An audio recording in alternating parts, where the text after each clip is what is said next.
Méditation, tai chi, qigong, quel est le meilleur remède anti-stress? Regardez.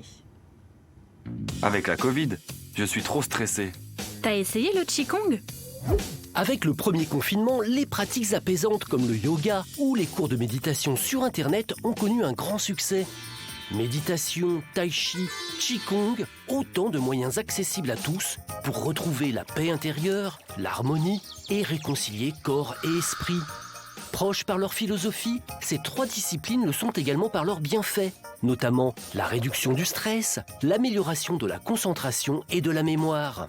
Le tai chi et le qigong, qui font travailler gestuelle et respiration, apportent en plus un développement de la capacité pulmonaire, de la souplesse, de l'équilibre et de la tonicité, ainsi qu'un maintien du capital osseux et une amélioration de la qualité du sommeil.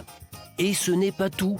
Leur pratique régulière contribuerait également à diminuer les douleurs chroniques, réguler la tension artérielle, abaisser les risques cardiovasculaires et renforcer le système immunitaire. Bref, pour garder la forme et rester zen pendant ce second confinement, vous savez ce qu'il vous reste à faire. Respirez et regardez ensemble, c'est mieux évidemment. Bonjour Sophie. Bonjour. Bienvenue, vous êtes naturopathe et spécialisée, alors attention, là je prends mon souffle, en Jin Shin Jutsu. Waouh, j'y suis Exactement. arrivée à Lyon dans le 2e arrondissement. Qu'est-ce que c'est le Jin Shin Jutsu? Alors, le Jin Shin Jutsu, en fait, c'est très dur à exprimer, mais finalement, ça ressemble beaucoup à l'acupuncture. Donc, on connaît un petit peu tous, sauf qu'on a besoin que de ses mains. Ah, ça c'est bien, Donc, pas c'est- d'aiguille. Exactement. C'est pas invasif. Tout le monde peut le recevoir, petit, grand, âgé. Et surtout, on peut le faire sur soi. Ah, bien. Donc, ça, c'est vraiment sympa. Quels sont les bienfaits que cela apporte du coup? Alors, en regardant le sujet, je trouve que c'était déjà très bien résumé. C'est-à-dire que ça apporte un équilibre esprit, corps, émotion aussi beaucoup. Et puis, ça va venir quand on a des douleurs, quand on a du stress. Vraiment, on peut utiliser le Jin Shin Jutsu sur soi comme en séance, en venant me voir, pour tous les petits mots du quotidien. Un peu comme en acupuncture, vraiment. Ok. Oh, on dit tout à nos téléspectateurs. Pendant le sujet, j'avais un petit chat dans la gorge. Voilà. Et Sophie m'a dit qu'il fallait appuyer ici, à la base du petit doigt. Et oui, parce Il y a que un ça aide point la pour gorge, tout. en fait. Ah.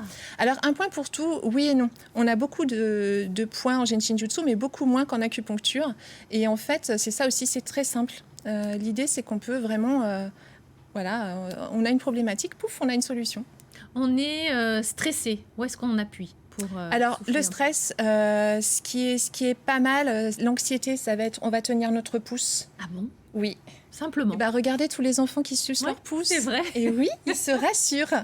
Et c'est très, très naturel. Le pouce, ça rassure, Et effectivement. peu importe si c'est droit ou gauche. Tout à fait. On va vers le pouce qui nous inspire.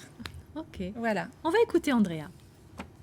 Alors j'ai commencé la méditation au moment du confinement. Je traversais un burn-out à la même période, donc ça n'a pas rendu les choses évidentes, mais le fait de méditer, de pratiquer des exercices comme la cohérence cardiaque, entre autres, m'ont vraiment aidé à limiter ce stress, à me recentrer et à faire preuve de résilience face à ces moments difficiles à passer. Donc je peux dire que je m'octroie régulièrement à l'heure actuelle ce type de moment pour me permettre de lâcher prise et de savourer pleinement la vie. Bah voilà, un joli témoignage. Ce lâcher prise, il est compliqué quand même. Hein. Oui, encore plus en ce moment, Eh on va oui. pas se mentir. Hmm. Donc, c'est vrai que d'avoir des solutions qui sont à portée de main, et là, c'est vraiment le cas de le dire, Eh bah oui. c'est super important et c'est très équilibrant. Oui. Pour se concentrer, pour se recentrer, quel est le point qui peut nous aider? C'est super simple. Il suffit de s'asseoir sur ses mains. Ah oui, très bien. Donc, vous pouvez Est-ce essayer. que la taille des fesses a une influence? Pas du tout. Pas du tout. Bon bah ça va. Non, c'est très bon pour la musculature, pour les sportifs, pour la respiration et pour être focus, en fait. Donc, on donne souvent aux étudiants pour justement rester focus, perdre moins d'énergie. Quand on est sur un seul sujet, finalement, on gagne en énergie sur autre chose. Est-ce que votre discipline est préventive ou curative? Alors, les deux. Les deux. On intervient, c'est beaucoup plus connu aux États-Unis. On travaille beaucoup déjà dans les hôpitaux, notamment auprès de personnes qui sont en chimio, par exemple. Là, on ne va pas aider au niveau curatif, on va aider plus en prévention, justement, au niveau des douleurs que peut engendrer la chimiothérapie, etc. Quand vous avez découvert cette discipline, est-ce que vous avez tout de suite été séduite? Pas du tout. Ah oui, c'est vrai? Non, en fait, je l'ai découverte pour m'aider moi. J'étais en situation de cystite chronique infernale et une amie me dit « Pose ta main là et là, tu vas voir, c'est génial. » Où et où? Alors, parce que ça peut intéresser Alors, ceux qui nous où et où regardent. Pareil, sous les fesses. Bah, décidément, tout se passe sous les fesses. Oui, mais c'est central. Hein, Oui, c'est vrai. Et puis, une main à l'arrière de la nuque. Et en fait, j'avais plus rien à perdre, j'ai testé. Bah oui. C'était il y a 3 ans, je n'ai plus jamais refait de cystite, donc Non, mais plus attendez. d'antibiotiques. Genre, vous avez mis une main sous les fesses, une main derrière le cou. Voilà, Et pendant c'était 20 réglé minutes. 20 minutes. Et en pensant à quoi? À rien, en fait. Alors, plus on est dans un contexte méditatif, effectivement, je pense que c'est plus bénéfique parce que déjà, on a un apaisement intérieur qui se crée grâce à cet effet méditatif. Mais après, vous faites ça devant la télé, ça fonctionne aussi. J'ai plein de jeunes femmes qui viennent au cabinet pour les cystites. Elles viennent 1 ou 2 séances, elles font ça chez elles ensuite et j'espère ne plus les revoir. Je l'espère aussi. On Voilà. écoute Fanny. Donc au jour d'aujourd'hui, il y a quand même des mutuelles qui peuvent rembourser certaines séances de sophrologie, réflexologie, naturopathie, mais toujours pas de séances de méditation de pleine conscience. Et pourtant, ce sont des pratiques qui aident vraiment dans la gestion du stress, dans la gestion des émotions, surtout dans ces périodes-là. Est-ce que ça serait peut-être intéressant de réfléchir sur le fait de rembourser ou une certaine forme de prise en charge pour des séances de méditation dans le but de gérer les émotions et le stress? Alors, qu'est-ce qu'on peut dire sur ces remboursements? Alors, en fait, je pense effectivement la naturopathie est remboursée par pas mal de mutuelles. Moi, je suis naturopathe à la base. Et les naturopathes sont tout à fait aptes à produire en fait une séance comme ça. Donc, elle peut le faire rentrer dans ce cadre-là, je pense, cette dame. Derrière vous, on voit des gens allongés. Du coup, ça respecte pas les règles de distanciation. Hein. C'était avant. Vous, comment vous avez fait pendant ces périodes de confinement? Et actuellement, en reconfinement, comment vous vous y prenez? Alors, en reconfinement, moi, j'ai fait le choix de laisser le cabinet fermé. Oui. Donc là, je travaille en visio, c'est-à-dire que je guide les personnes pour faire sur elles-mêmes. Super. Et je trouve que c'est génial parce que pour les personnes qui ont envie, elles apprennent aussi à pouvoir répéter ces gestes elles-mêmes quand elles en ont besoin dans leur cadre de vie. Geneviève, vous avez quelque chose à demander? C'est le moment. Hein. Mal de dos. Ah, mal de dos. Alors, le plus simple, c'est tenir l'index. C'est un raccourci. L'index, alors, c'est plus le Voilà. pouce, c'est l'index. Un raccourci. Bah dis donc, on se tient la main et puis on va bien, quoi. Exactement, c'est aussi simple, sauf que c'est profondément simple. Donc, le mental ne veut pas l'accepter, mais on a tout en soi. C'est gratuit, c'est à disposition, c'est génial. Vous vous êtes formée comment, vous? Alors, je me suis formée en France. Je me forme aussi aux États-Unis. J'ai la chance d'être bilingue.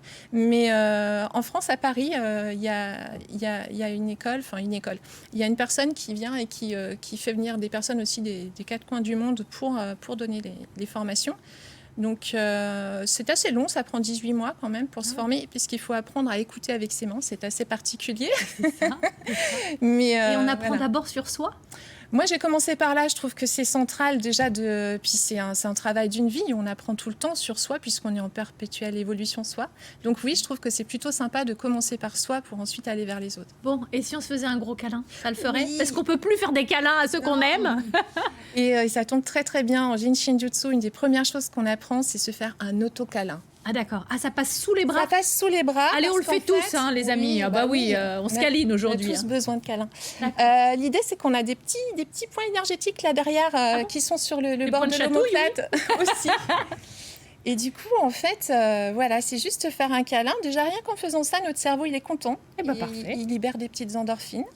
Et puis, après, on peut... on est en plateau, on va peut-être pas fermer les yeux, prendre du temps, mais juste se focaliser justement sur la respiration et laisser cette onde vivre, cet air en nous, vivre en fait... sa vie en nous et se laisser porter par le rythme de sa respiration. On peut le faire comme ça, sans temps, sans rien, à n'importe quel moment. Et puis, on peut s'amuser à compter 36 respirations. Ça nous donne un petit timing, en fait. Et on finit par voir 36 chandelles. Voilà. Bon, merci beaucoup en tout cas pour tous ces bons conseils. On aime bien mettre en avant ces choses positives, tout comme les belles initiatives, ça se passe près de chez vous.